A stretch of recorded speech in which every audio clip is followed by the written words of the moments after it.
My name's Dan Botz. I'm a candidate for the U.S. Senate from Ohio, and I'm very delighted to be speaking here at the U.S. Social Forum in Detroit, Michigan, and to be speaking here to this session about the question of grassroots organizing and its relationship to thinking about bigger systems, economic and political systems, in which we all live and of which we all form a part. And I think what we're seeing right now that is taking place in the United States is leading people to encounter the whole structure of systems in which we live, and in some cases in which we're trapped, and to be able to see things in a new way, and particularly with the help of people who bring a socialist analysis to what's happening. And let me just talk, for example, about the situation in the United States today of people who are public employees. Millions of people in the United States work for local government, for city or county government, for the federal government, for school districts. These are public employees. They're members of labor unions such as the American Federation of Teachers, the National Education Association, American Federation of Government Employees, American Federation of State, County, Municipal Employees, and so on. They have labor unions. And what's happening now throughout the United States is their contracts are coming up. They're fighting to keep their jobs, or to win higher wages, or to win better conditions. And what happens is they're going to their local school board, the city government, the county government, the state government, and they're saying, we don't have the money. We have no money. We can't help you. We're going to have to lay you off. We're going to have to lay off teachers. We're going to have to lay off social workers. We're going to have to lay off hospital workers. We're going to have to lay off people who provide basic services. And so then what happens, I think, is many times, unfortunately, some union officials come back and their answer is, well, there's nothing we can do here. There's no money. We're going to have to accept wage cuts, accept paying more for health plans. We're going to have to accept furloughs, losing several days of pay a year or something like that. Some union officials will do that. And I think that leads some workers to go, unfortunately, some workers may think, I don't need the union, which I think is a mistake.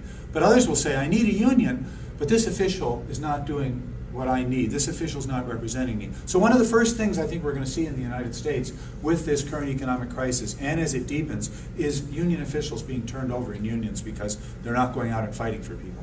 And then once you have unions that are willing to fight, and they go to the school district or they go to the local government, and the local government says, hey, we don't want to lay off teachers either, but we don't have the money. What are we going to do?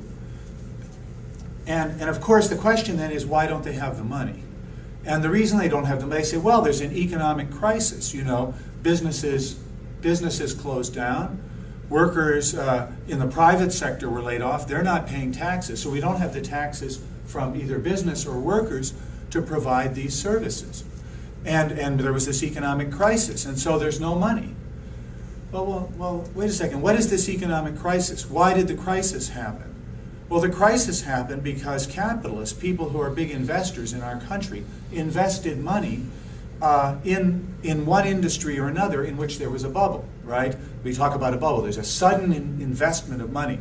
People rush in to invest. There was the Silicon Valley. There was the computer bubble. And then the economy collapses. There's a recession, and the economy begins to grow again. We have a real estate bubble. People poured money into real estate to try to make money. And there was an expansion, there's a bubble, and there's a collapse of the real estate market. So partly what this leads us back to, if you're working with people who are public employees, and I think I like this word accompaniment that comes from the theology of liberation, to which another speaker referred, that if you accompany people in this struggle, with them, you're saying, well, let's go ask the question, where is the money? What happened here? Why didn't we get the money? Let's look at what's happened in the United States over the last couple of years. We had the U.S. government give trillions of dollars to save the banks, to save Fannie Mae and Freddie Mac, which are sort of government property real estate companies. We had money poured into saving the banks, insurance companies through the health plan that Obama has passed. This will save insurance companies. But money went to the banks. Money went to save General Motors. But when they saved the bankers, they didn't save us. They saved General Motors, they didn't save our jobs. They saved the insurance industry, but they still are not going to provide health care for all.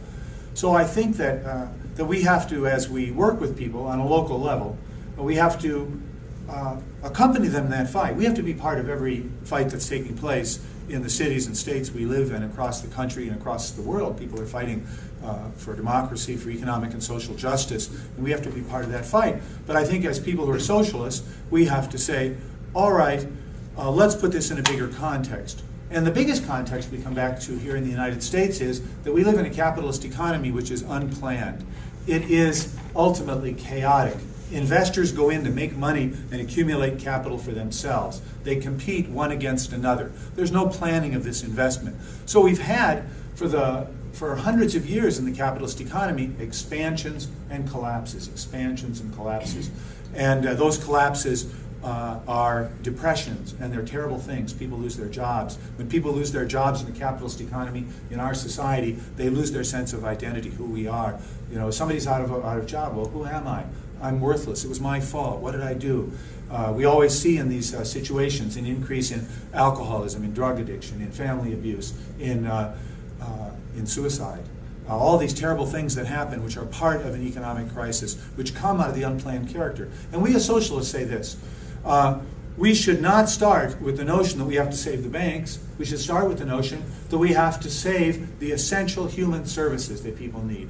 That we have to be saving for people those teaching jobs. Kids need an education. We have to save those hospital workers' jobs so people have health care. We have to save all these essential jobs in both the public sector and, of course, in the private sector that allow our economy to operate. And to save those jobs, we have to ultimately bring these under the democratic and social control of our society. That is, we're not for saving the private sector in private hands.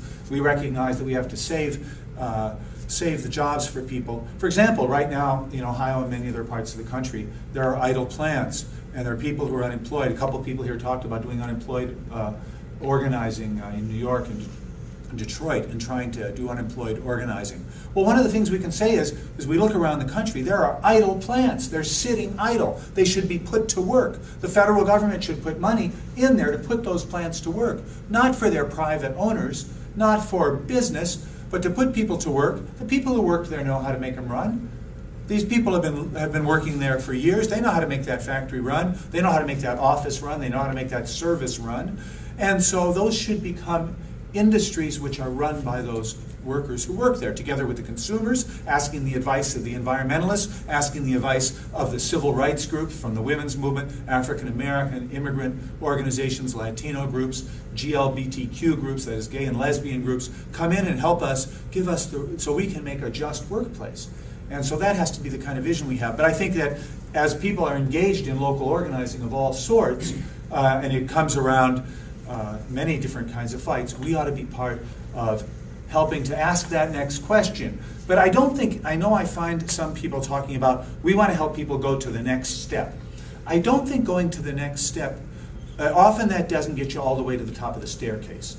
That is, going to the next step I think isn't enough. There's another friend of mine who's here said, well, Miles Horton, who was an educator, popular educator, such as you talk about the use of popular education. He was a popular educator. He said, we need to have one eye on the movement right now and what we're doing now, and really be in touch with people and really be working with activists in our communities and be deeply involved in that. And the other eye has to be on our goal. And our goal is that society where everyone's needs are met in a democratic society that is also a society where the economy is democratically controlled by the people of the nation, eventually of the world, and where everyone has a voice in that, and where workplaces are managed and organized and run by workers and consumers within that broader plan that all of us put together. So I don't think this happens automatically. That is, as socialists and activists, we have to help people ask the right questions, and we also have to always be proposing. We have an alternative vision of where to go, and that should be part of this. So I guess that's my opening basic remarks. I'd certainly like to hear about things you're all involved in and talk about the different kind of struggles we're working on. Thank you.